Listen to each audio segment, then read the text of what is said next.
as I was in 2019 when I spoke at that stakeholders consultation. It's an honor this morning for me to be delivering the keynote address of the National Annual Stakeholders Consultation on Child Protection, particularly because the issues surrounding the rights of children are close to my heart.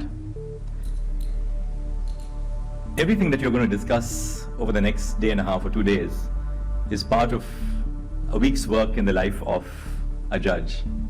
So as I was scanning through the topics for discussion, I said, wait a minute, this is exactly what I've dealt with yesterday, or this is something which I've dealt with just a week ago. So everything that you're going to discuss has so much of contemporary significance to the work which all of us do in different capacities as stakeholders in the system.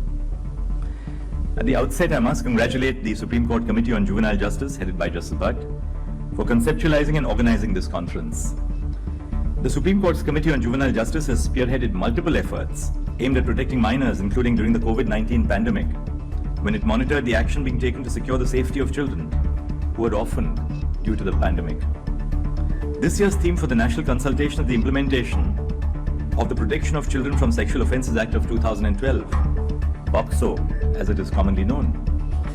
2022 marks the 10th anniversary of POCSO, making this an opportune moment for us to take stock of its implementation.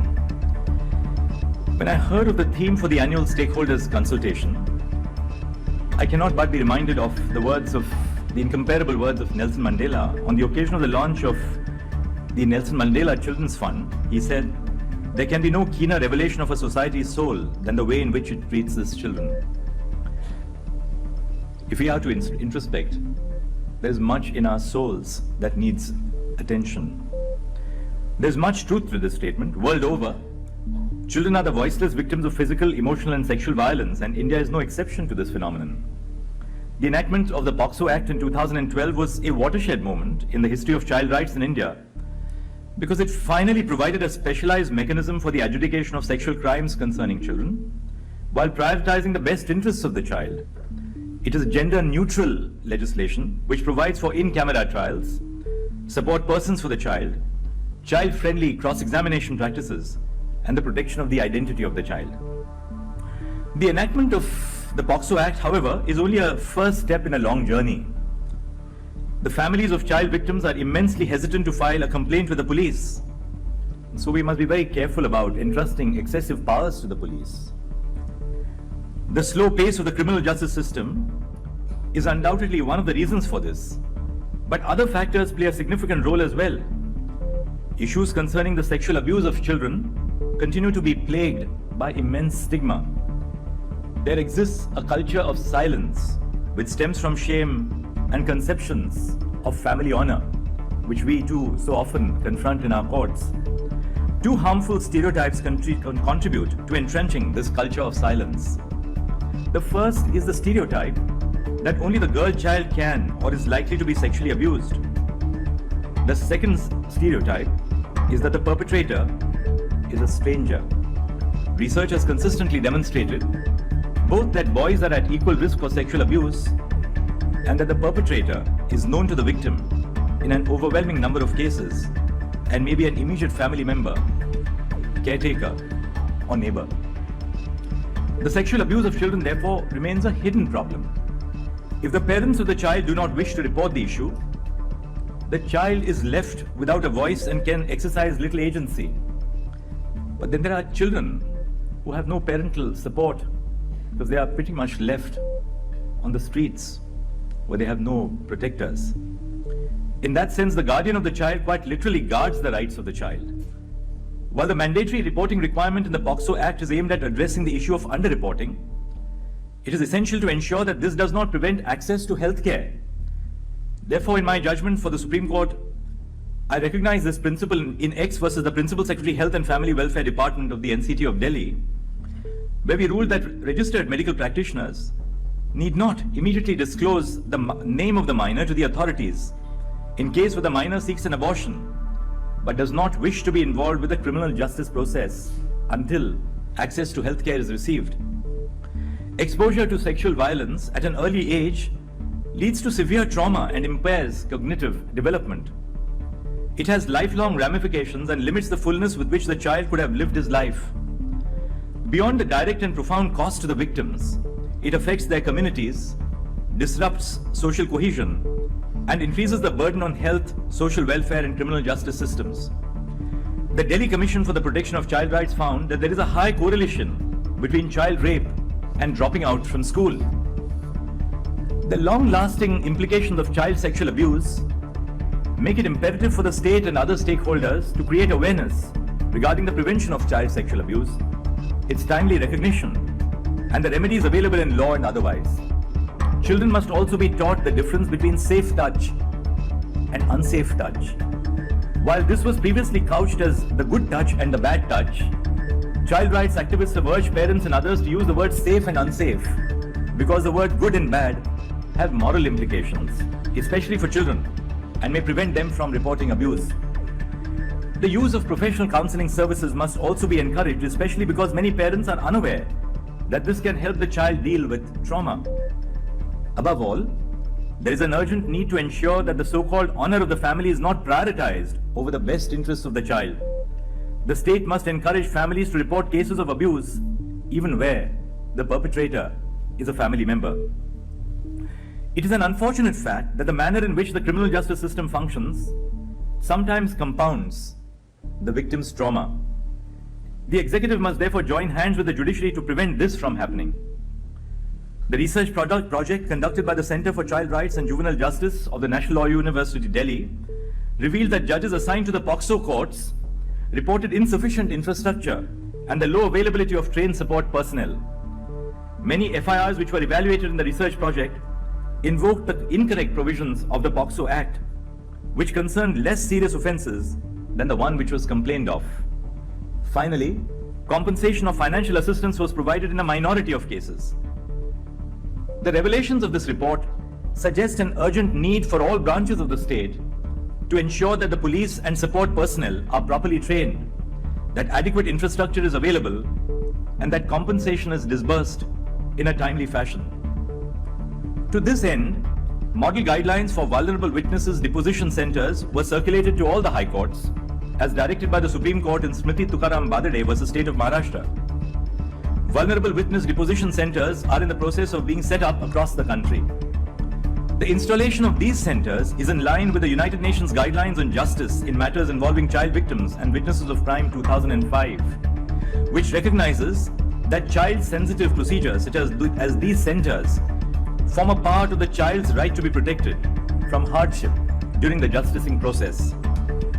As judges, we must also remember that children may not have the same vocabulary that adults do and may not be able to discuss the details of abuse in the same way that adults do. But this does not mean that they do not know what the perpetrator has done to them. Children of different ages may express themselves differently, but the essence of what they are communicating must be understood, especially during the examination in chief and cross-examination. Their contact with the criminal justice system must suit their needs as a vulnerable class of people. Years ago, when I was a judge of the Bombay High Court, we had a report in a daily newspaper which spoke of serious acts of sexual abuse of children who were lodged in children's homes, a private children's home. We appointed a very senior IS officer to investigate, and she would come back and report to us periodically. And over a conference table, because we thought we shouldn't hold these hearings in the formal environment of a courtroom, she explained to us how she could draw out the children, play with the children, talk to them, paint with the children, take them out into the garden, speak to the children over a length of time before the children actually opened out and spoke about the nature of the sexual abuse that they had faced. And some of the photographs which she showed us during the course of these hearings were indeed absolutely shocking to us. But I do believe, therefore, that this collaborative partnership between different stakeholders in the process can really take us a long way in alleviating the problem which we perceive. Technology may also provide to be a useful tool in this endeavor. Video conferencing facilities from within the courtroom or otherwise can be used to put children at ease while testifying. Child-friendly courts have deployed other mechanisms, such as one-way mirrors, separate entrances for the child and her parents, and child-friendly waiting rooms. It is my hope that every court in the country can someday call itself a child-friendly court. The NCRB data for 2021 indicates that 53,873 cases were registered under the POCSO. 36% of all crimes against children are therefore covered within the rubric of this. 61.9% cases were cases of rape. The increase in the POCSO courts and in the number of public prosecutors must be matched by specialized training and attendant court infrastructure. Very often when we have special legislation, we increase the number of courts, we increase the number of judicial officers. But that in itself is not going to be adequate unless, particularly an area as sensitive as this, we attend to other infrastructural issues, including psychological support and counseling and expert care within the precincts of the courtroom. I've already spoken about the dangers of re-victimization. Re-victimization can take place and does take place at every step of our criminal justice administration. It takes place at the stage of investigation.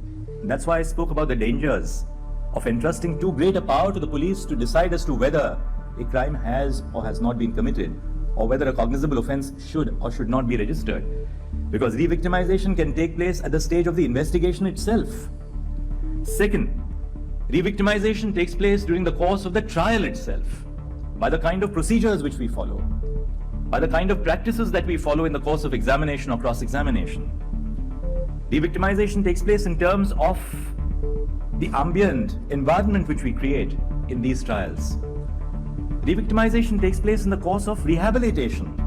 If our rehabilitative techniques are not sufficiently geared to be sensitive, re-victimization can take place even during the course of rehabilitation. And re-victimization takes place sheerly by the nature of the delay itself that is involved in the process. So we must, looking forward, think about innovative means and move away from conventional methods, of course consistent with the rule of law.